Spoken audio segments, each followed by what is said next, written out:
మీరు టీఆర్ఎస్ కి అప్లై చేసిన తర్వాత విజయవాడలో ఇల్లు ఇవ్వడానికి కూడా ఎవరు ఒప్పుకోలేదంట మీకు? కరెక్ట్. ఒప్పుకోలేదంటే అదే రెంట్ అవుట్ అంటే ప్రవీణ్ ప్రకాష్ అబో అట్లా లేదు.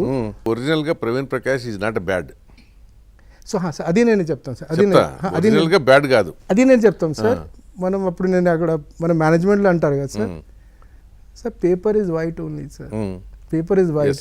మనం కల్లా జోడి పట్టుకుంటే సార్ మనం ఏ కల్లా జోడి పడితే ఎర్ర కల్లా జోడితే ఎర్ర కనపడుతుంది సార్, బుల్లు కల్లా జోడు.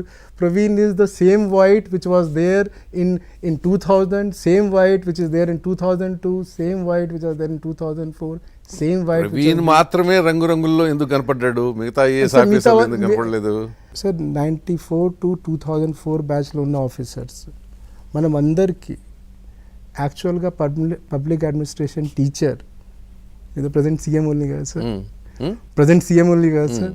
ఇఫ్ ఎనీబడి కెన్ సే 94 నుంచి 2004లో ఉన్న ఆఫీసర్స్లో వెదర్ ఐఏఎస్ కానీ ఐపీఎస్లో కానీ ఫారెస్ట్లో కానీ, if his training doesn't demonstrate Shri Chandrababu Naidu garu teaching అంటే I will not believe. So we were used to follow him very very closely. So ఒకసారి ఆయన వైజాగ్ వెళ్ళారు. వైజాగ్ వెళ్ళినప్పుడు అప్పుడు సునీల్ శర్మ సార్ అక్కడ కలెక్టర్గా ఉన్నారు, కృష్ణబాబు గారు జాయింట్ కలెక్టర్, ప్రసాదరావు గారు సిపి ఉండేవాళ్ళు, నవీన్ మిత్తల్ మున్సిపల్ కమిషనర్, మూర్తి సార్ ఎంపీ. ఆయన అడిగారు సునీల్ అయిన ఇష్యూ లేదు సార్.